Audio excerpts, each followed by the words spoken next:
Imagine, you're traveling down a lonesome country road when suddenly a bright red object appears in the sky. It hangs there for several minutes, then flashes white, moves very far in the distance, flashes again, and is gone forever. This very thing happened to me on this very road. An odd occurrence? Not for Elmwood, Wisconsin.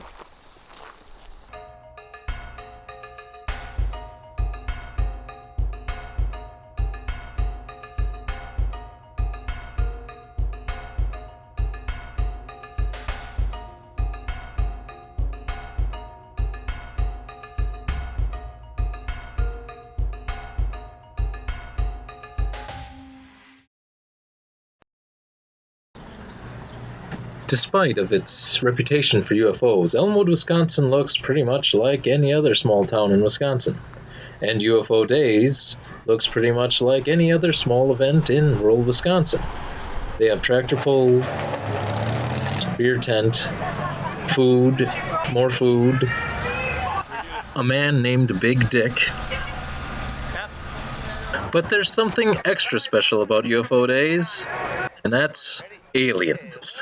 For UFO Days here in Elmwood, Wisconsin, back in my times, you know, a neighbor came in to see us one night with his son that owns this brown sea corn dealer, and then he came in to see us because he was thinking he saw a UFO, and I said, what's it like? And he always said, I have no idea, but that's what he was in his memory. That's what he thinks he's seen was a UFO. All right, and whenever you're ready. Hi, I'm Chris Swady, and I saw a couple UFOs in my day. One time on the Elmwood Road way back about in the 70s, I looked up, about 78, 77, somewhere in there. We were with a bunch of kids, and I says, hey, you guys, it's a full moon. Look at that full moon. We all looked at it, and all of a sudden, the moon that was big like this and full just went up into the sky so fast, disappeared, boom, and it was gone. It just went straight up and disappeared into the cosmos. But it didn't just go flying out of sight, it went straight up and just disappeared. And then one day I was on my way home from work in the middle of the night, and I'm in Spring Valley, and I'm cruising along the creek, kind of where the storage units are, if you know that part of town. Anyways, I'm cruising along, and all of a sudden my headlights are going across the river, and there was this giant, it looked like a giant bubble, you know, just a giant bubble. And as soon as my headlights hit that bubble just went whoosh, and freaking disappeared. But it was so cool. It was just floating around the river, following the river, and as soon as my headlights hit it, it just went poof, poof, poof, and took off.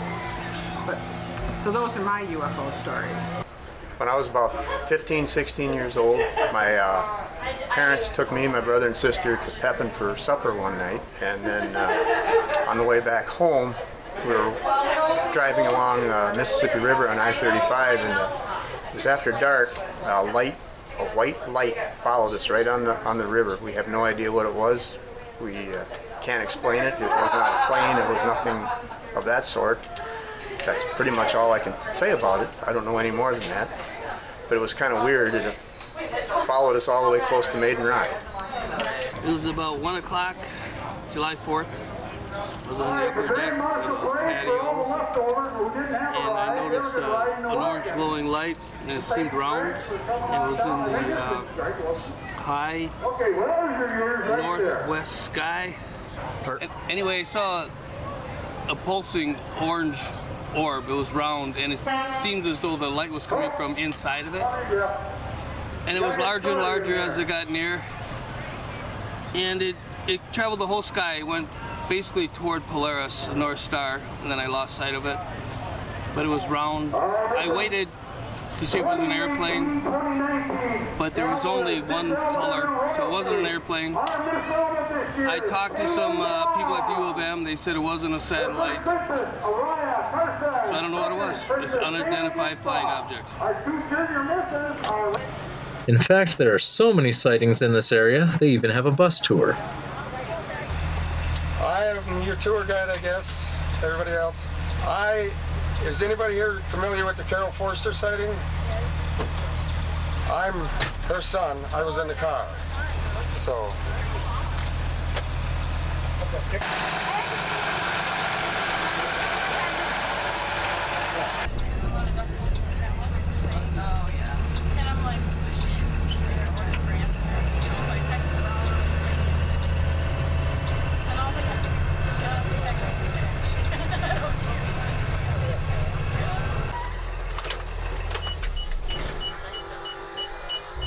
Am I good? Can you hear me? Now, I'm going to start with anybody from Elmwood knows any more about these sightings than I say, speak up.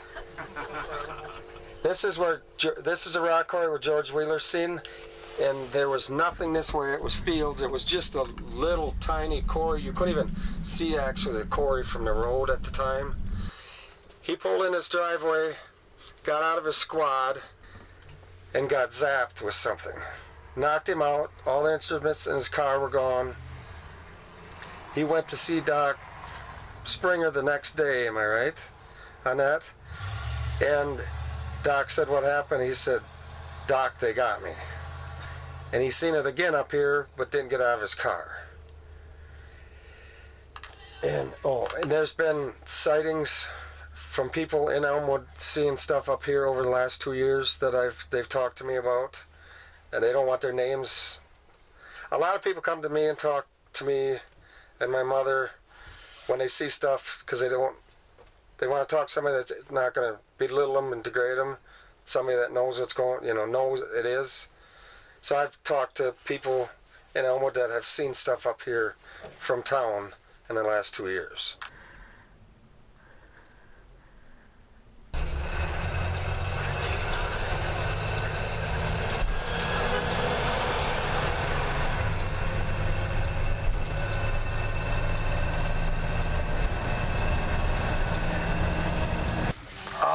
This is a property that we own.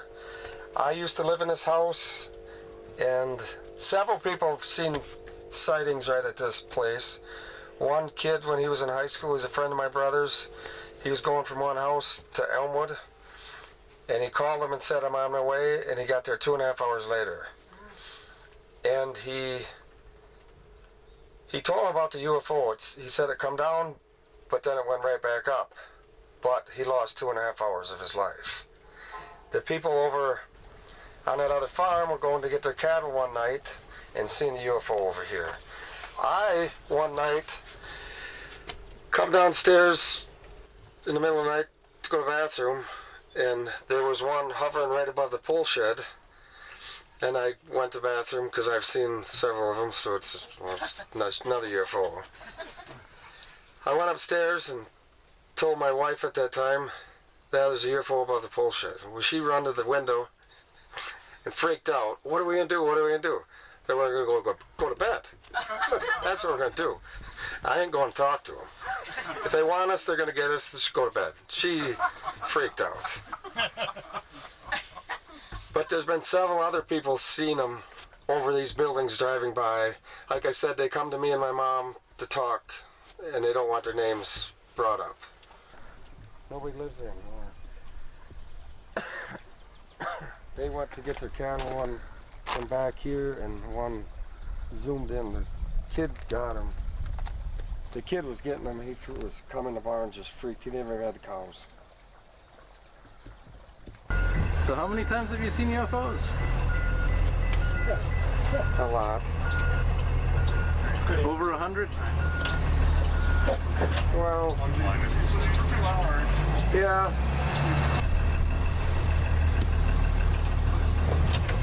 Give me live.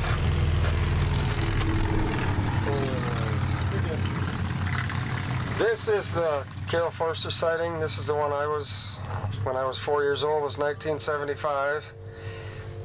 Couple facts first. This house was not here at the sighting. And just down the road on the other side, there was a house. That's the one we stopped at. We were coming from Arkansas, and this thing followed us the whole way. And we turned, and it went up in the sky a bunch, and then we got here, and it just zoomed. It never touched the ground. It hovered at about windshield level, but it had landing gear and boxes on the feet. Like it was like 2 cereal bowls put together with 8 to 12 inches of windows around and lights going around. Every time around it changed color, and it had all kinds of colors. That's when me and my little sister that were 5 dove under the seats. My older sister that was 9 was in the front seat with my ma, where mom was looking back to back up, and my older sister was freaking. She said it let us get a ways away and then it dart at us like it was going to. And we went to that house. As soon as we turned in the driveway, they can go from down here to looking like a star in a split second. We went in the house. They looked out the window. We tried it again. They come right down again. We went back, and the lady's son led us home then. But 10 years or so later, he had a real close encounter sighting over by Downsville area. The house was, if you look in the ditch on the other side, where the hump in the road is, where you can see the rise in the dirt, that's where the driveway was to the house. During this next part, I was asked not to show the home. So you saw it or your parents saw it? I saw it. Okay, but you don't want to, disturb them. Gotcha. This is where I grew up, and when I was about 11 years old, I saw 5 UFOs all at the same time, right up above this hill. I grew up in an old farmhouse and woke up in the middle of the night to go to the bathroom on a cool July morning. It's probably about 2 o'clock in the morning. And luckily I went to the bathroom first. And after I went to the bathroom, I went over into our old guest bedroom, reached up to pull down the old wooden pane window. And as I was reaching up, I look up on the hillside, and there was 5 UFOs like fireflies up above this hill. And the 5th one was off to the very right, sat still. The other 4 kept buzzing around like they're playing tag. And the 5th one came down below the tree line, and I thought, oh wow, this is not a Batman beam going up in the sky being shined around. And I could still hear the breeze blowing through the trees. And the 5th one that was sitting still come down and came closer and closer. It's about a football field length away. And I ducked down below the window sill. And I thought, gosh, is this real? And I'm like, I look up again, and I'm like, yes. So I ran downstairs, pounded on my parents' door, and told them that there's UFOs outside above the hill. And one was about a football field length away. They said, go back to bed. So I did, put my head underneath the pillow, and that was it. And then the next morning they said, what were you pounding on our door for? I said, I saw UFOs up above the hill. They said, well, you should have got us out of bed. And I said, I tried. So, any questions? How old were you then? About 11, 11? What year was that then? a long time ago. I'm old. Okay, there you go. Have I seen a UFO since? No. No. I have seen other weird things, but they weren't bright white lights. They were the size of a car, hovering, with no sound. I just happened to be looking up in the night sky, maybe, I was probably about 20 years old, and I just saw something go right over the top of my head, and I don't know what it was. It was dark. I didn't know what it was. It was just black.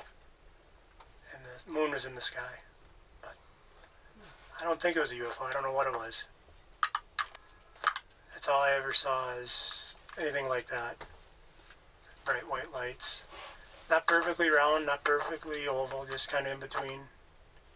Figure about the size of a car. No sound at all. Kind of a whitish light. Go to our last site. Technically an unidentified flying object, a UFO, so the black thing was a UFO. It just could have been from this universe. Yeah.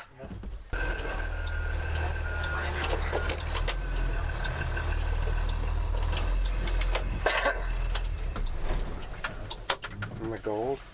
I think the radio is low enough so he doesn't hear it. This is another one of the, anybody from Elmwood knows any more about this one? Speak up. This is Hobbs Wilson's sighting. It says on the sign here, June 72. He was the first reported sighting in Elmwood. Hobbs, he was driving down the road when he seen, I don't know a lot about. But Hobbs Wilson had a house where Sailor's Meat Market is in Elmwood there, just down from where we picked you up. And he wasn't the cleanest guy, I mean, but he was well respected in town, and everybody believed him when he told the story. That's how respected he was.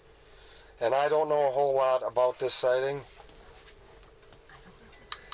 You should know. Yeah, Hobbs was interviewed, and from what I understand, he gave a very good interview. And that was 3 years before anybody else seen any. And he come right forward, and he wasn't, you believe me, you don't. The one at the quarry was a little bigger from what I understand. Could have been a mothership.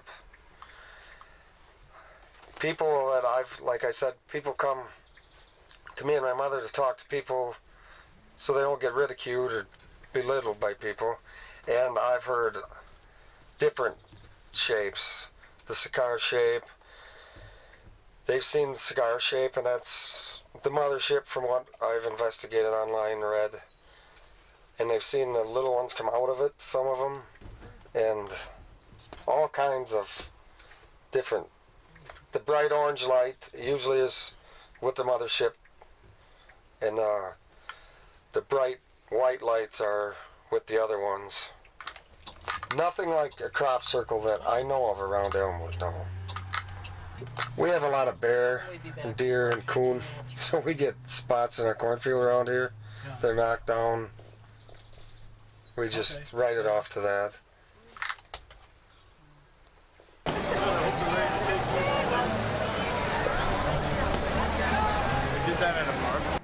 Well, the way it was, we were over here picking up a couple girls, you know, probably 62, 63. Out of nowhere, the whole sky lit up just like it is outside right now. That bright. All the hills, you could see everything just green, you know, and this was at probably 12:30, 1 o'clock in the morning. It was just dead quiet. You couldn't hear anything. It was just like you were in heaven. And we all got out and we started walking around wondering what the heck that was. You know, we thought it was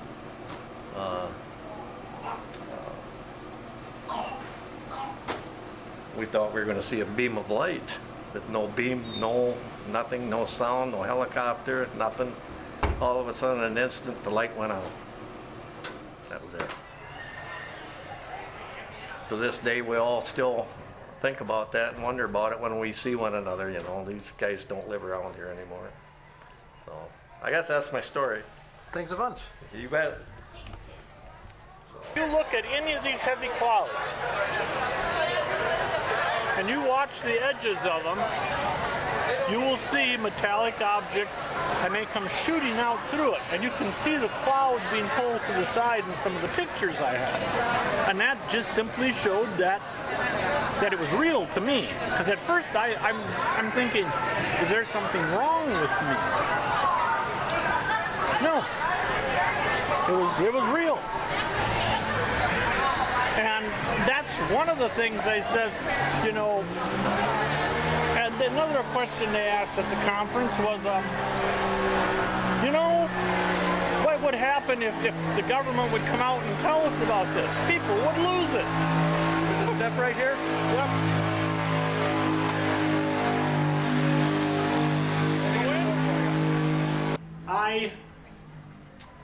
I think a lot of people like the idea of UFOs.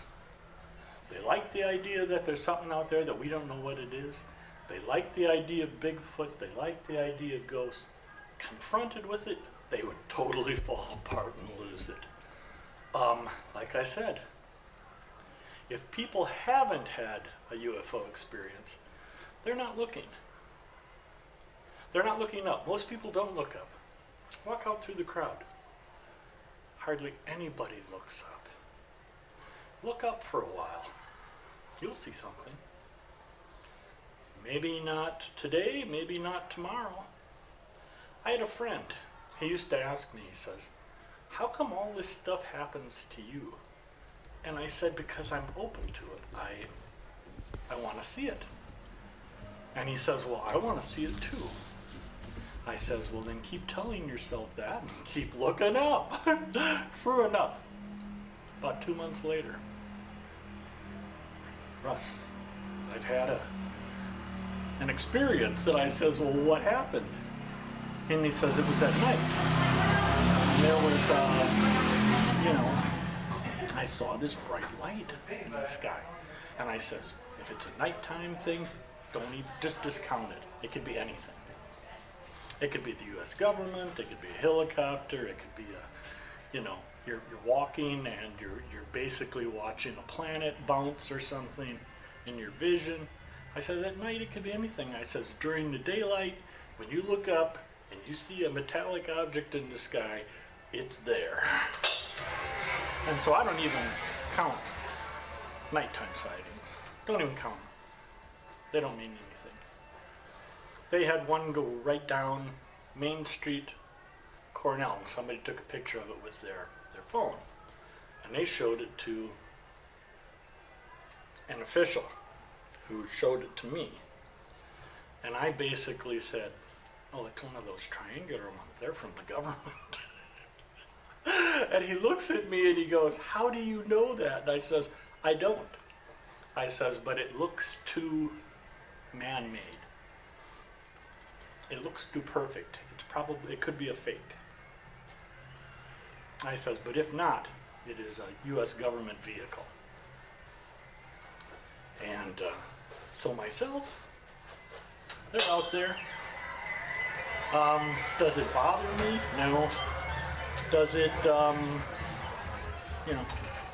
am I afraid of what their motives are? No. Something interesting though, recently, I haven't been seeing them. Where did they go? Why aren't they here? What's going on? All this stuff flashes through your head. But I haven't been seeing hardly anything lately. I don't know. I should probably also say I do not take psychotropic drugs. I'm not on any kind of medication for anything like that. I think I just have a more open mind. Sighting.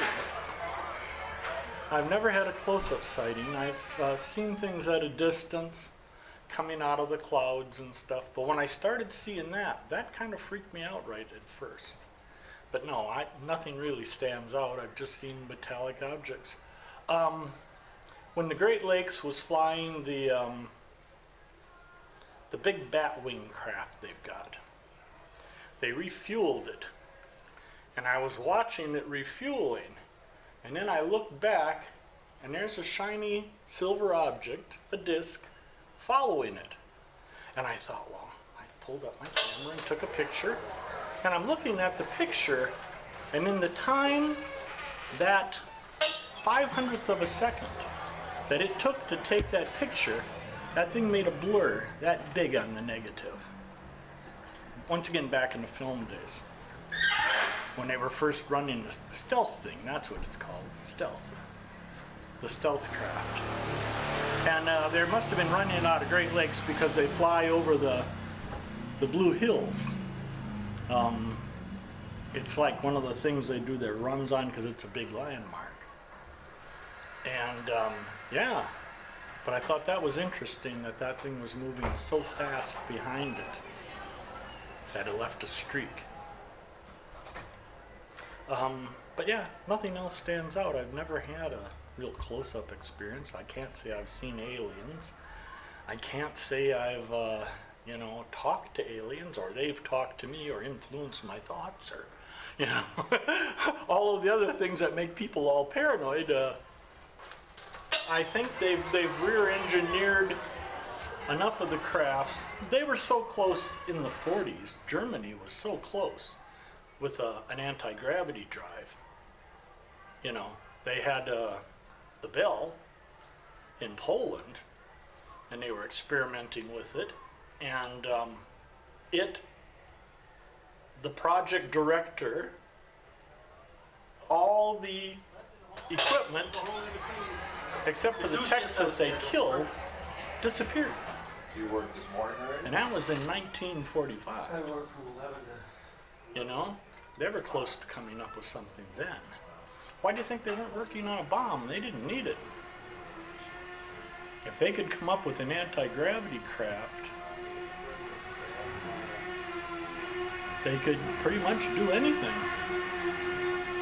And I think they were working on it in Poland. I think the guy who put together our missile program, what was his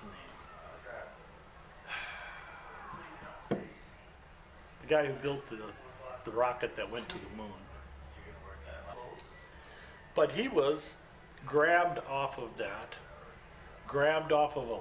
he knew of a lot of those secret projects. And when they would ask him questions, he would just say, give them some weak ass answer. He wouldn't, give an answer. But he knew a lot about what was going on and what they were doing and were capable of. And so even at that time, they were capable of this stuff. Could our government rear engineer something? Oh, hell yeah. They could take it apart and put it back together in a way that we could use it. The question is, when you got something that can turn like that, most people say the pilot wouldn't survive. But what if there's a different time, a different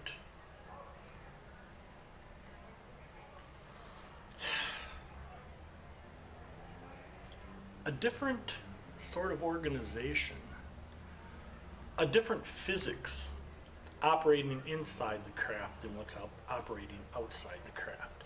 And maybe this is what they've discovered. Okay, so you've got something that can move silently. It's moving on an electromagnetic wave. I can believe in that. You think about it.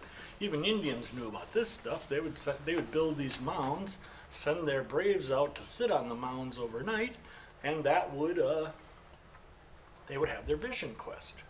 That's because electromagnetic radiation does strange things to people's heads.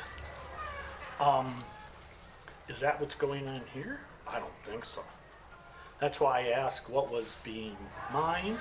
It's not high crystal and stuff. No, this is limestone.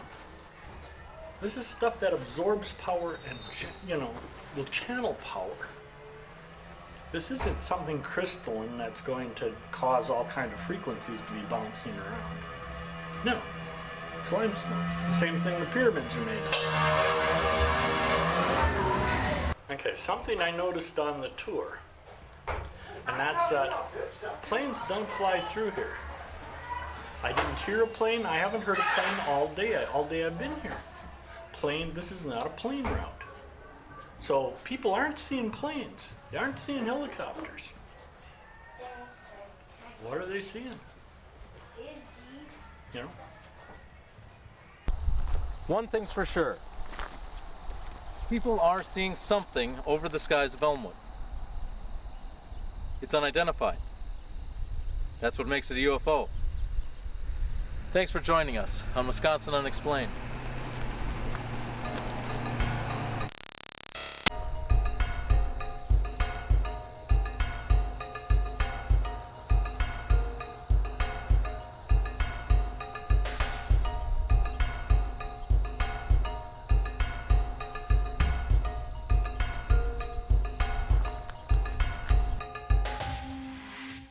For more information, to suggest an unexplained event, or to donate to Wisconsin Unexplained, please go to www.more-onproductions.weebly.com.